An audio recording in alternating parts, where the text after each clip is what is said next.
বিশ্বকাপ ট্রফি ছোঁয়ার স্বপ্ন আর কোচিং ক্যারিয়ারের শেষ মুহূর্ত, ঠিক এই দুটোর মাঝখানে দাঁড়িয়ে রয়েছেন ফরাসি কোচ দিদিয়ের দেশম। বিদায়ের আগে আরও একবার বিশ্বজয়ের গল্প লিখে যেতে চান তিনি, কিন্তু মাঠের আসল লড়াই শুরু হওয়ার আগেই ফরাসি শিবিরেই যেন দেখা দিল চিন্তার ভাঁজ। একদিকে কাতার বিশ্বকাপের প্রতিশোধ নিতে মুখিয়ে থাকা চেনা প্রতিপক্ষ, অন্যদিকে ফুটবলের সর্বোচ্চ সংস্থার এক কঠিন সিদ্ধান্ত। সব মিলিয়ে কোয়ার্টার ফাইনালের মহারণে নামার আগেই মাঠের বাইরে বড় একটি ধাক্কা খেল ফরাসিরা।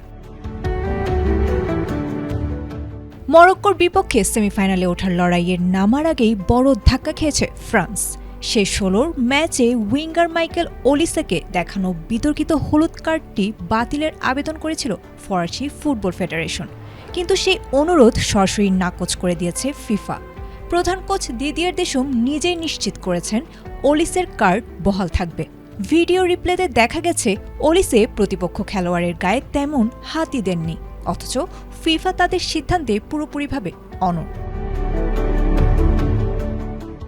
এর ফলে মরক্কোর বিপক্ষে ওলিসে যদি আরেকটি হলুদ কার্ড দেখেন, তবে সেমিফাইনালে ফ্রান্স জায়গা করে নিলেও খেলতে পারবেন না এই ফরাসি তারকা। একই রকম নিষেধাজ্ঞার ঝুঁকিতে রয়েছেন ব্র্যাডলি বারকোলা ও মানুকোনো। তবে ফরাসি শিবিরের জন্য স্বস্তির খবর হল, চোট কাটিয়ে অনুশীলনে ফিরেছেন মিডফিল্ডার ওরেলিয়ে চুয়ামেনি। বলার অপেক্ষা রাখে না, এই ম্যাচটি ফুটবল প্রেমীদের ফিরিয়ে নিয়ে যাবে ঠিক 4 বছর আগের কাতার বিশ্বকাপে। সেবার সেমিফাইনালে এই ফ্রান্সের কাছে হেরেই স্বপ্ন ভেঙেছিল মরক্কোর।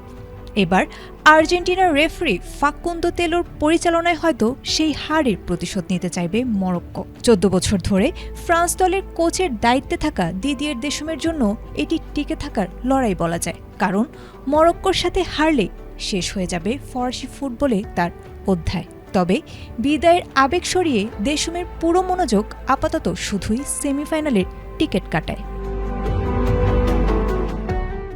আয়েশা আক্তার, এটিএন বাংলা।